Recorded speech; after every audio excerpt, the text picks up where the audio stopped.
Selamat siang menuju lebih siang lagi. Salam Pancasila. Suatu ajaran atau nilai itu memang akan ditafsirkan oleh seseorang, dan tafsiran itu berbeda-beda. Penafsiran atau interpretasi itu tergantung kapasitas intelektualnya, tergantung kepentingannya, dan tergantung juga situasi kondisi juga. Kita berbicara mengenai penafsiran akan Pancasila. Pancasila bagi para penjajah dulu waktu sebelum merdeka Belanda, ya ideologi Pancasila itu ideologi pemberontak. Ideologi yang tentu saja dalam sudut pandang mereka mengganggu kepentingan Belanda yang ingin menguasai Indonesia lagi. Ya, jadi tergantung uh, kepentingannya. Tapi bagi Indonesia, oleh Bung Karno, Bung Hatta, Muhammad Yamin, Pancasila ini sebagai suatu rumusan dasar negara yang harus ada ketika Indonesia merdeka. Kita merdeka dulu, cepat-cepat merdeka.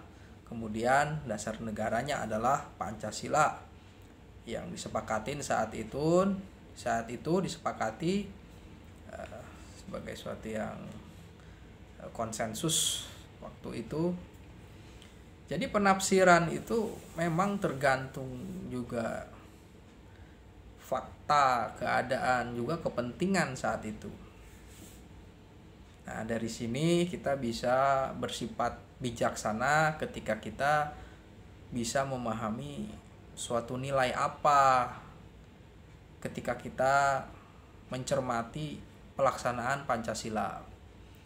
Ketika Bung Karno dengan ideologi Pancasila ingin merawat revolusi, makanya setelah Belanda sekutu berhenti mengganggu Indonesia, maka bagi Bung Karno para kapitalis neo-kolonialisme ini masih mau mengganggu, maka ideologi-ideologi seperti itu harus dilawan. Maka revolusi belum selesai.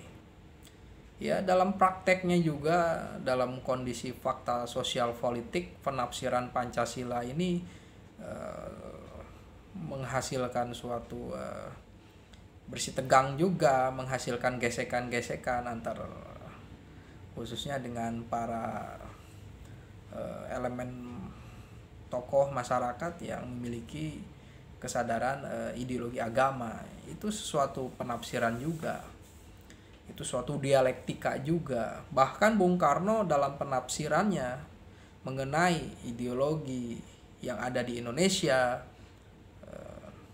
ada isme yang banyak pun bisa ditampung selama itu bisa menjaga persatuan Indonesia.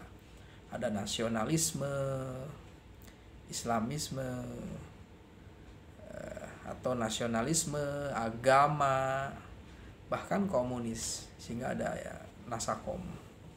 Nasionalisme, agama, dan komunis itu demi persatuan. Jadi penafsiran Bung Karno mengenai persatuan itu adalah semua elemen politik itu harus bersatu.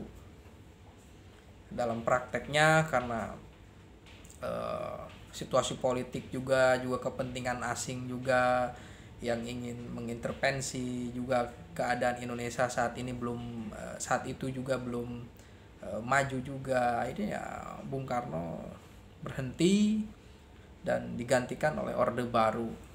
Ya, ini juga Orde Baru memiliki penafsiran mengenai Pancasila, interpretasi mengenai Pancasila dengan asas pembangunannya, stabilitas politik, semuanya diinginkan tidak boleh mengganggu ideologi Pancasila, khususnya mengganggu pemerintahan.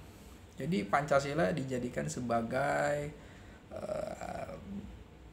ideologi yang tentu saja harus menjadi patokan bersama. Ya tidak apa-apa suatu nilai yang luhur itu menjadi sesuatu yang harus menjadi pandangan hidup. Tapi dalam praktek sosial politiknya, ideologi Pancasila ini menjadi sesuatu yang idea saja mungkin, atau memiliki kecil harapan untuk dipraktekkan secara kafah atau secara utuh, sehingga Mubiarto saja dia merumuskan ekonomi Pancasila. Ya, tapi sampai sekarang ya ekonomi Pancasila itu ya perlu diinterpretasikan lagi dan perlu dibumikan lagi mungkin ya. Dan setiap penafsiran mengenai Pancasila ini bisa saja menjadi suatu alat untuk mensamakan persepsi, untuk mensamakan kepentingan, untuk mempertahankan kekuasaan. Ya di zaman Orde Baru itu menjadi sesuatu syarat untuk dianggap loyal terhadap pemerintahan, ada penataran Pancasila gitu. Itu sesuatu yang bagus, sesuatu yang menambah pengetahuan. Tapi pada prakteknya Pancasila itu bukan hanya sekedar kursus. Pancasila itu dipraktikkan oleh negara itu harus real. Bagaimana tindakan otoriterisme, kemudian tentang pelanggaran HAM, korupsi, dan tentu saja masyarakat juga perlu mobilitas untuk hidupnya lebih baik. Butuh jaminan sosial, butuh demokrasi untuk bebas berbicara dan bertanggung jawab. Ini perlu juga. Dan saat itu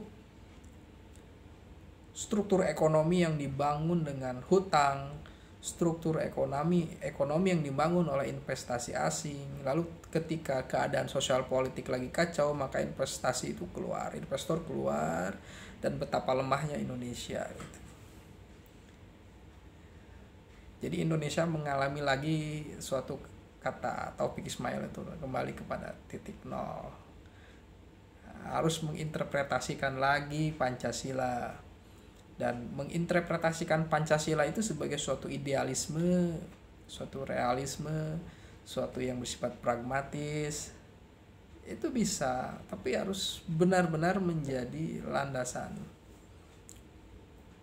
landasan kesadaran lah ya, kita menjadi umat beragama yang bertuhan. Kita jangan membunuh dengan semena-mena, kita jangan mengambil hak hidup orang secara, ya mengambil hak orang itu salah.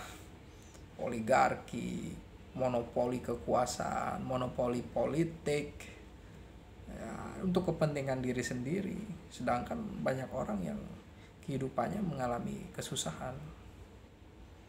Jadi interpretasi itu bukan hanya milik pemerintah. Setiap orang memiliki kemampuan untuk menginterpretasikan suatu ajaran, suatu nilai, dan tentu saja suatu interpretasi itu akan kembali kepada suatu universalisme nilai. Nilai yang paling eksistensial adalah ya kenyataan, realitas, keadilan, kebahagiaan. Apakah ada gitu di dalam pelaksanaan Pancasila itu? Bahkan sampai saat ini sangat penting untuk menjadikan suatu pembacaan bahwa suatu ideologi itu menjadi sesuatu langkah, suatu rumusan yang memiliki tujuan dan harus dipraktekkan.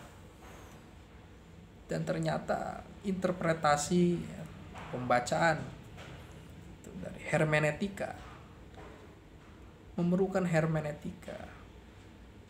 Pancasila itu bukan hanya rasionalisasi dari suatu rejim pemerintahan untuk menguasai masyarakat atau negara atau lahan ekonomi. Pancasila itu sebagai suatu penghayatan. Kenapa disebut penghayatan? Karena memang prinsip Pancasila itu ada, dihayati oleh masyarakat. menjadi suatu penghayatan. Jadi hermeneutika itu berbicara mengenai rasionalisasinya, penghayatannya, dan bagaimana ini produksinya, produksi pemaknaannya. Produksi pemaknaannya misalnya kita berpancasila, tetapi mengapa masih hadir ideologi radikalisme, oligarki, seperti apa ini? Berarti ya ada sisi yang harus dikuatkan tentang pemahaman makna Pancasila. Jadi perlu juga kita memikirkan Pancasila sebagai suatu yang ideal, dan interpretasinya itu harus kita pahami tergantung ruang dan waktu dan kepentingan. Tetapi nyawa manusia itu penting, harus dihargai. Kehidupan manusia itu harus maju. Bapak miskin, anaknya miskin, bagaimana ini? Ibu bodoh, anaknya lebih bodoh. Ini kan di mana Pancasila gitu. Nah, dari sini sekolah Pancasila ya harus menolong orang, menolong anak bangsa seperti itu. Terima kasih.